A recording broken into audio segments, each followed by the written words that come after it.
I saw all the craziness, all the confusion in the first series of pictures. I'm not trying to freak people out. I'm trying to say we're going through a big, big change.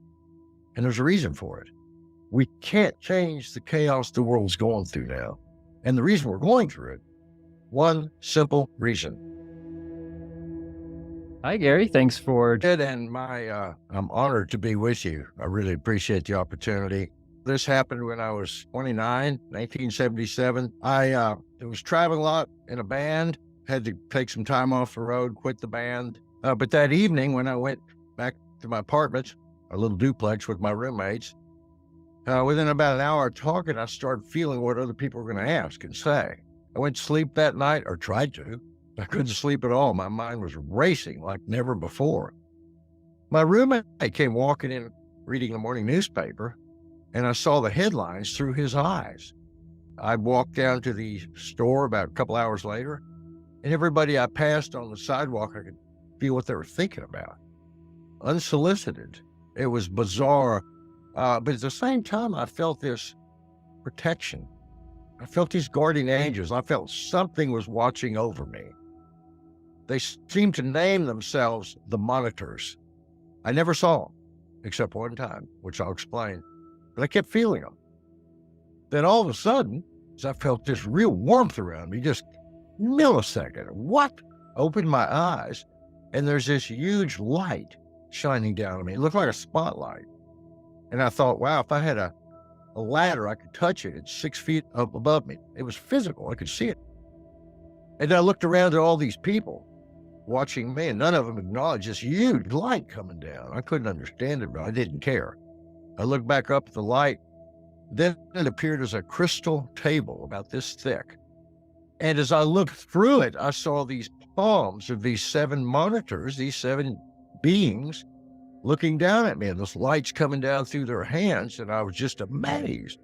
Fear had just instantly vaporized. They were in white robes. Their faces kind of looked like gray, like they weren't male or female, as if to say our faces don't matter. It's our presence. And they said, "Do you trust us?" I said, "Well, of course. I mean, you're the monitors. You're the guys I've been feeling for." "Yes, do you trust us?" "Yeah, but I don't understand what's going on."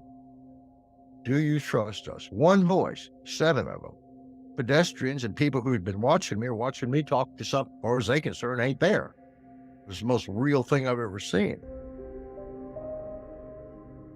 A second or two, I was involved in a head-on collision with the speeding car. Bam, got hit.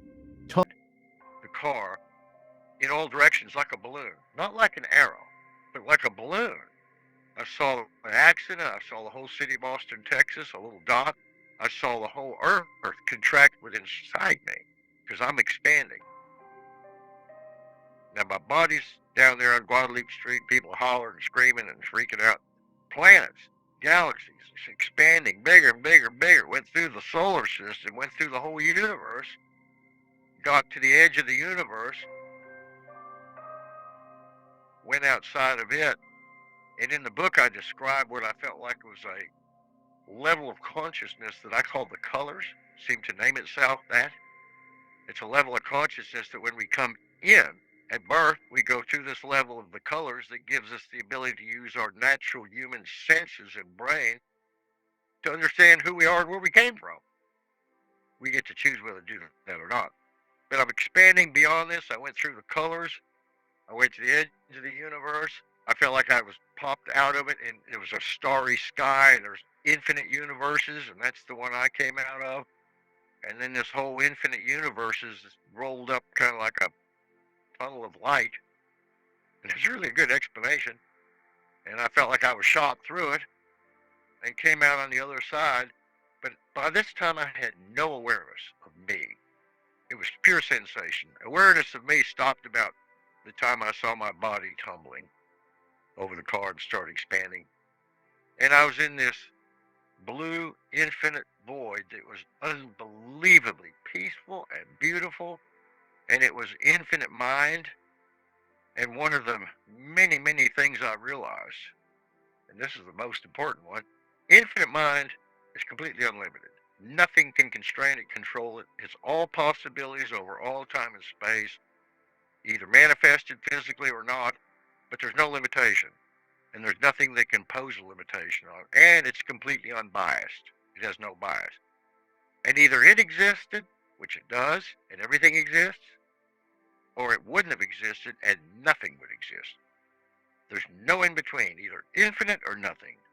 Guess which happened? Infinite. I felt like I was at one with it. It was the most beautiful experience. Seeing the creation, seeing different universes, seeing different free wills, wishes, hopes, plans, seeing the interconnectedness between thought, visualization, manifestation, free will, infinite time, infinite space.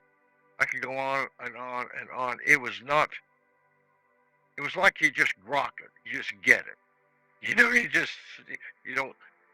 doesn't have to be in English or anything. You just understand it because you're part of it. And all of a sudden I realized maybe I'm not part of it. Maybe I'm observing it. And I was pulled back through this tunnel of light and back into this universe and started collapsing into time and space. Had no idea who I was or where I was going. But I was a little apprehensive. Where I was pretty nice. The closer I got to this solar system and then to Earth, I started seeing all these flashcards, these pictures on spinning newspapers. They came in 3 series. The first series was what we're going through now. I saw 9/11, I saw COVID-19, I saw global warming. I saw, which I couldn't even imagine at that time, this carnage in the country. Nobody in 1977 walked around with AK-47. I saw that and I couldn't believe it. I said, no, that's got to be a hallucination. Nope, I'm not trying to freak people out. I'm trying to say we're going through a big, big change. And there's a reason for it. And I saw this because I saw all the craziness, all the confusion in the first series of pictures. The second series of pictures were the 1,000 Years of Peace, exploring space, solving a lot of our problems, that we are headed that direction. It's a clumsy road. We got a long ways to go. That's idealized love, space, technology, no hatred. Where we are now is chaos. So there's a big gap between where we are and where we're headed. The third set of pictures was about me. And then all of a sudden I see my body. And I jump back into my body, kind of like home. Well, it was the middle of a Guadalupe street and people are screaming and hollering, and the driver, the first thing I noticed is long red hair hanging all over my face. And this driver's leaning over me screaming, man, I can't stop, I couldn't stop it, and then I'll be freaking out. Well, I just been to heaven and back. I felt no pain, nothing. I felt great, although a little eerie. Hold me, said, you're in shock. No, I'm not in shock. You're hurt. No, I'm not hurt, How do you know? Didn't want to explain. So I kind of shoved him away. Tried to ask these other people if they'd seen this monitors and everything. Everybody's not worried about that. They're worried about how the hell you got hit by a speeding car and you jumped right to your feet and talking like nothing happened. And within 5 minutes, I was going to go home. Okay, nobody's hurt. I'll just walk home. I heard the sirens and people saying, no, stay here till you talk to the police and the cops. And okay, yeah. So a couple minutes later, the police and cops and the ambulance came and asked me what happened. Boy, did that open a can of worms. As soon as I tried to explain why I wasn't hurt and what happened, they couldn't believe it at all. And of course, I wouldn't have either. All the witnesses saw was me talking to something, getting hit by a car, just jumping to my feet right after that and started talking to them like nothing happened.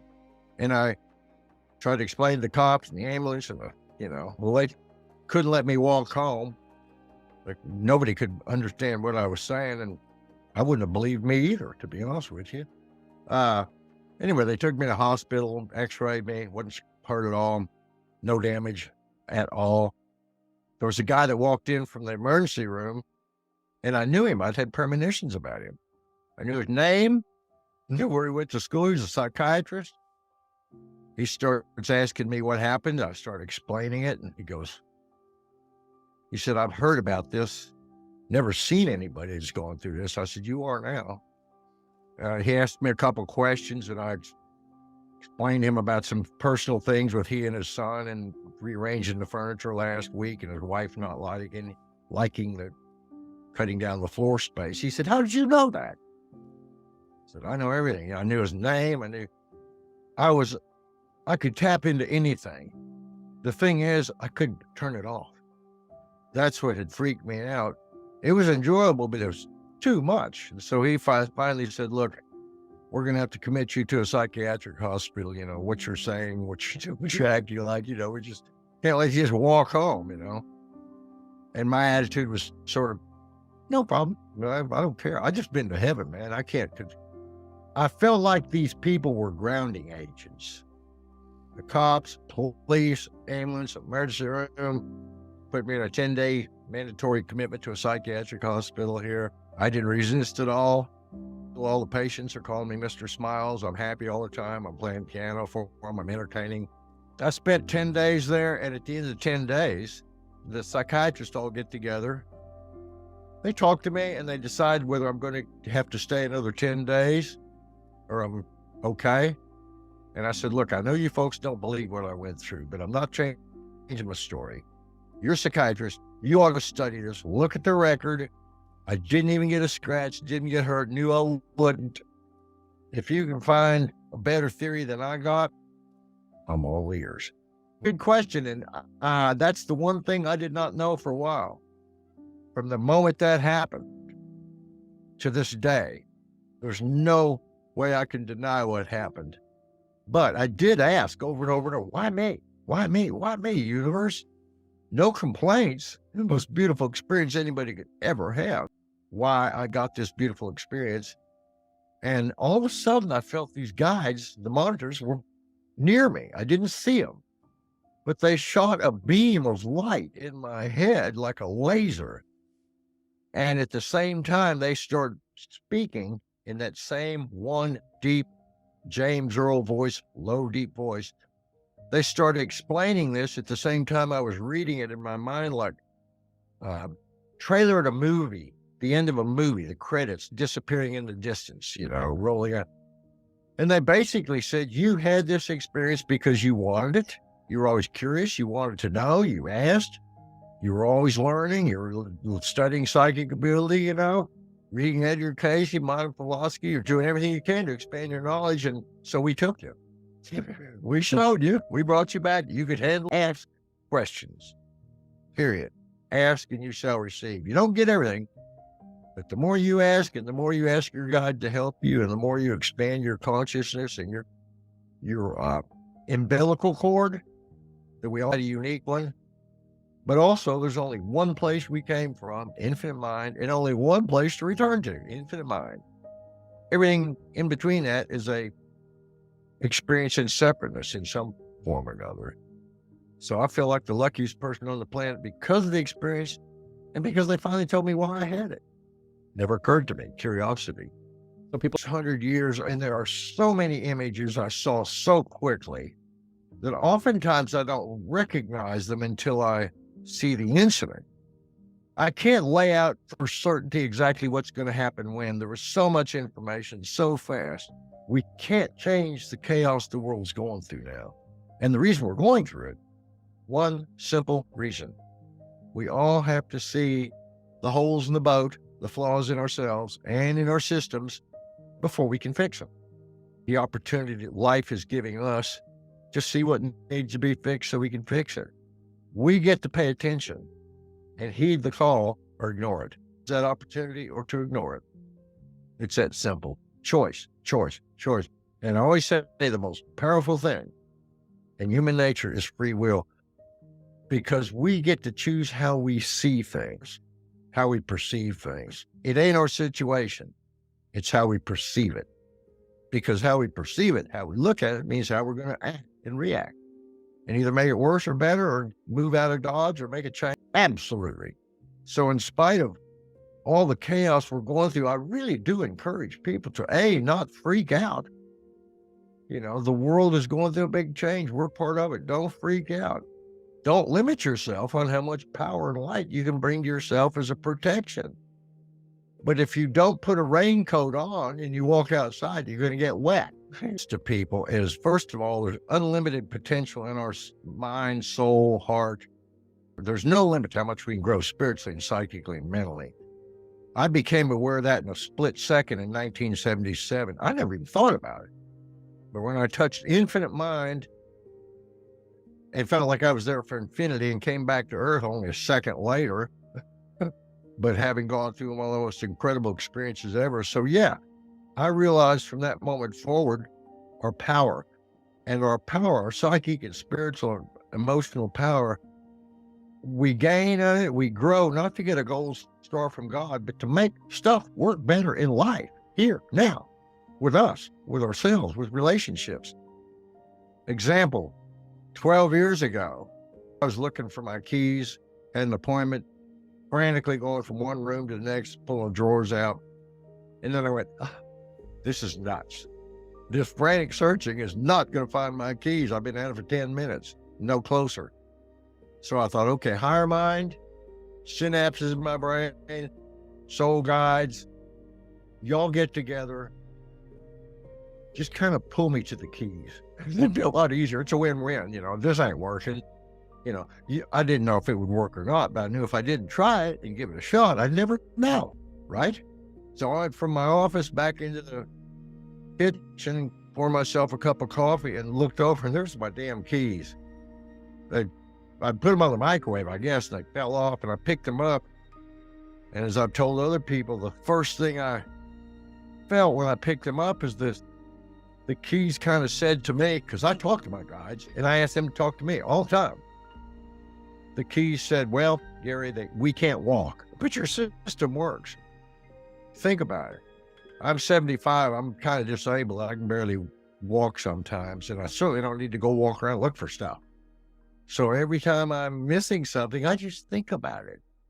And within 5 minutes a day, before I frantically need it, it appears. Why shouldn't life work that way? Why shouldn't we be able to get that power? Personally, I'd like to have the power to heal the world, but I can't stop war. We can only do our part. But if we do our part, we're doing the most important part. And I encourage people all the time to open up to your infinite mind. That's why we're going through all these changes now. See, humankind's not being tortured, just being slapped in the face. Wake up. It all starts inside. Love yourself. Forgive yourself. Liberate yourself. Pat yourself on the back. That's how I learned to play the piano. In 3 years, I practiced 12 to 14 hours every day. And I'd pat myself on the back at noon, because when I started practicing at 10 o'clock, now I could do. So yeah, it makes your efficiency better. It's never how hard we work in life. It's how smart, it's how wise, it's how creative, it's how open-minded, it's how inspired, it's how virtuous, it's how true to our core values. Ask for help, and don't be surprised if you start climbing that mountain.